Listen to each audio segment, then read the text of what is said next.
తెలియజేస్తా ఉన్నాం. Good morning all. Energy ఉందా? మరి వినపడతలేదు. Good morning. సో ఎంజాయ్ చేయడానికి వచ్చిరా? ఇది ఏ ఆఫీస్ తెలుసా మీకు? కాదు, ఇది ఎస్పీ ఆఫీస్. ఇది మీ డాడీ పనిచేసే ఆఫీసు. మరి మీ మమ్మీ వాళ్ళ పిల్లలు ఉంటే మీ మమ్మీ పనిచేసే ఆఫీసు, మీ అమ్మ నాన్న పనిచేసేటువంటి ఆఫీసు. ఇది ఇందులో ఎస్పీ గారు కూడా ఒక ఉద్యోగం చేస్తూ ఉంటారు. అర్థమైందా? ఇది ఎస్పీ ఆఫీస్ ఏం కాదు, ఇది డిపిఓ, డిస్ట్రిక్ట్ పోలీస్ ఆఫీస్. ఇది పోలీస్ అందరి ఆఫీస్ అనేది మనసులో పెట్టుకోవాలి. సో మీ అందరినీ ఇక్కడికి తీసుకురావడం ఉద్దేశం ఏంటంటే మీ డాడీ ఆఫీస్ ఎలా ఉంది అని చూడడానికి ఒక చక్కటి అవకాశం. రెండవ ఉద్దేశం, మనం ఈరోజు చూస్తున్నాం, నేను ఎవ్రీడే మార్నింగ్ ఈవినింగ్ నాకు టైం దొరికినప్పుడల్లా నేను గేమ్స్ ఆడుతూ ఉంటే, ఎస్పెషల్లీ ఈవినింగ్ ఆడుతూ ఉంటే మన పోలీస్ సిబ్బంది యొక్క పిల్లలు చాలామంది లేట్ నైట్ వరకు, ఈవెన్ 7:38 వరకు కూడా ఈ యొక్క లైట్ వెలుగుతులో ఆడుతూ ఉంటాం. ఎందుకంటే అంత చక్కటి వాతావరణంలో బాగా ఉంది. సో ఎందుకు మనం ఇక్కడనే ఎందుకు కండక్ట్ చేసుకోకూడదు అనేటువంటి నిర్ణయంతో మీరు ఎక్కడనో బయటికి రోడ్ల మీదనో లేకపోతే ఇంకా వాహనాలు వచ్చే ఏరియాలను ఆడుకుంటే ప్రమాదాలు జరగడానికి అవకాశం ఉంది. రెండవది, ఈతలు స్విమ్మింగ్ చేయడానికి పోతూ ఉంటారు. నిన్ననే ఒక ఆయన మనవళ్ళని రక్షించడానికి పోయి డ్రౌన్ అయిపోయాడు. సంరక్షణ లేకుండా, ఎవరు తోడు లేకుండా, అమ్మా నాన్న తోడు లేకుండా, ఈత వచ్చే వాళ్ళ తోడు లేకుండా ఎవరు కూడా ఈత కొట్టొద్దు.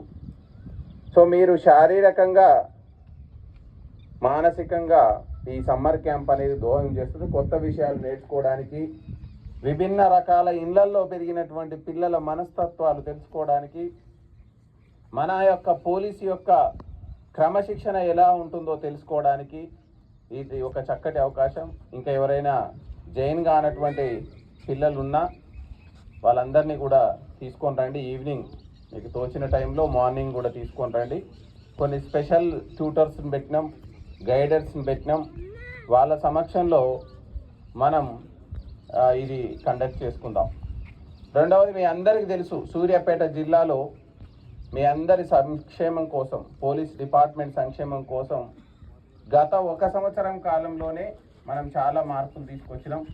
మీ యొక్క సంక్షేమం కోసం ఒకటే, ప్రతి ఒక్క ఉద్యోగి హోంగార్డ్ నుంచి ఎస్పీ వరకు ఏం ఆలోచించాలంటే, మనం ప్రభుత్వం యొక్క జీతాల మీద మనం పనిచేస్తున్నాం కాబట్టి ఖచ్చితంగా మనం చేసే సేవ మనం తీసుకునే దానికి 2 ఎక్కువగా ఉండాలని ప్రతి ఒక్కరూ మనసులో చాటుకోవాలి అనుక్షణం. ఎందుకంటే ఇది మనకు బేస్, ఇదే మనకు ఆధారం. ఈ ఆధారం లేకుండా ఒక స్టెప్ బయటికి వేస్తే మనం ఎలాంటి పరిస్థితి ఉంటో ఊహించండి. కాబట్టి మనం తీసుకునేటువంటి జీతభత్యాలకి మనం ఇచ్చే సేవ 2 3 అధికంగా ఉండాలి. కొన్ని సందర్భాలలో ఇంకా ఎక్కువ స్థాయిలో పనిచేయడానికి సిద్ధంగా ఉండాలి అని ఈ సందర్భంగా మీకు తెలియజేస్తున్నాం. మనం మీ అందరి కోసం సబ్సిడరీ క్యాంటీన్ పెట్టినాం. దాదాపుగా ఎవ్రీ సిబ్బంది మినిమం ఒక 3,000 నుంచి 4,000 రూపాయలను పొదుపు చేసుకునే అవకాశం. మనం దాదాపు నాకు తెలిసి ఏ జిల్లా పోలీస్ యూనిట్లో లేని విధంగా బ్రహ్మాండమైనటువంటి జిమ్ను పెట్టినాం. AC gym for all. మీకున్న విలువైనటువంటి టైంలో మీరు విరివిగా యూజ్ చేసుకోండి. నేను ఇక్కడానికి రావడానికంటే ముందు కూడా నేను కొంచెంసేపు వర్కౌట్ చేసుకొని వచ్చిన.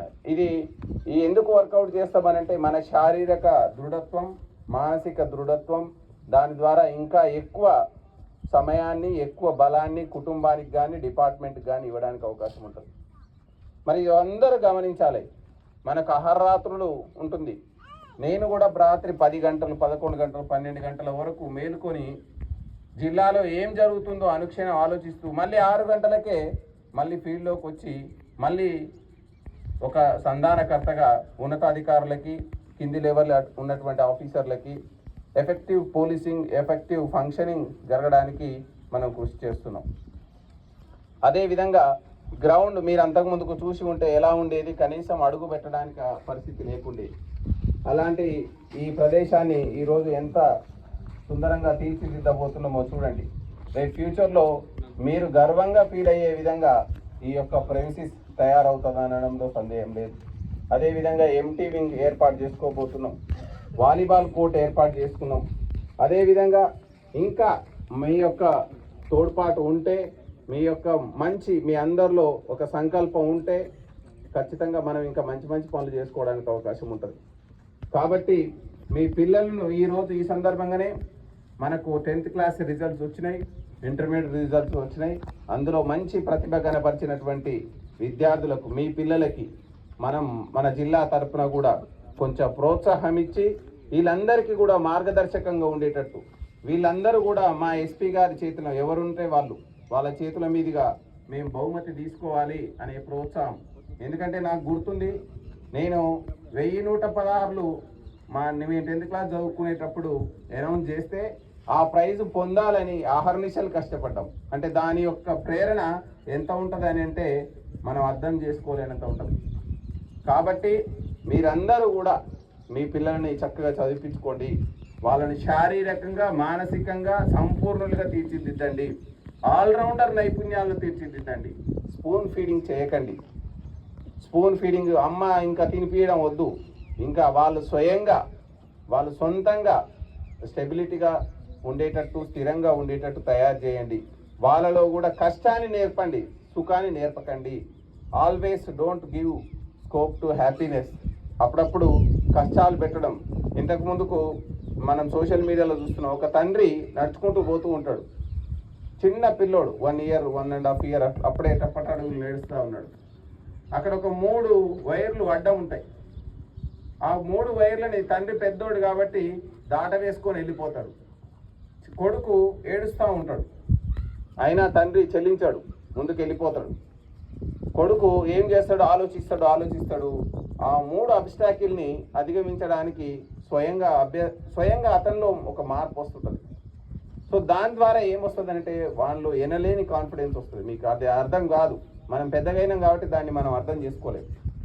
కాబట్టి పిల్లలని ఈవెన్ ఏ స్థాయిలో ఉన్నోళ్ళైనా, ఇప్పుడు బాల్యం నుంచి ఆల్రెడీ టీనేజ్లో ఉన్న పిల్లల వరకు కూడా స్వయం అభ్యసనం, స్వయం క్రమశిక్షణ, స్వయం ఏకాగ్రత, స్వయం పరీక్ష, వాళ్ళే పరీక్ష పెట్టుకునే విధంగా తయారు చేయండి.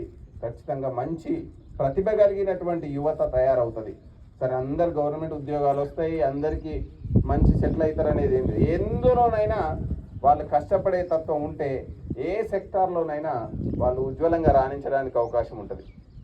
కాబట్టి మీ పిల్లలని సంపూర్ణులుగా తీర్చిదిద్దండి.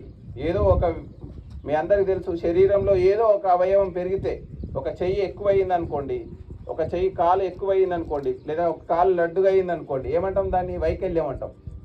కాబట్టి మనిషి సంపూర్ణుడు కావాలని అంటే ఖచ్చితంగా అన్ని రంగాలలో ఆరితేరినటువంటి వ్యక్తిగా తయారు కావాలి. కాబట్టి దానికి ప్రాధాన్యత ఇవ్వండి. మీరు ఓన్లీ మీ ఉద్యోగానికే ప్రాధాన్యత ఇస్తూనే మీ యొక్క పిల్లలు, మీ యొక్క కుటుంబం సంరక్షణ, మీ కుటుంబం కోసం పాటుపడడం, ఇవన్నిటికీ ఇవ్వండి.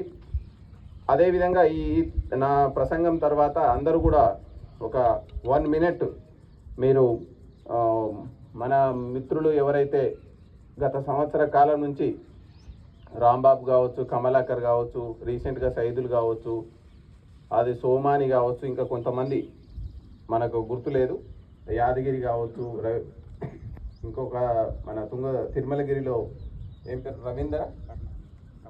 రమేష్ నాయక్ అనుకుంటా. సో వాళ్ళు కావచ్చు, ఇంకా చాలామంది న్యాచురల్గా అన్యాచురల్గా చనిపోయారు. వాళ్ళందరి సంస్మరణార్థం 1 నిమిషం మౌనం పాటించండి. తర్వాత మనం ఇది ప్రారంభించుకుందాం.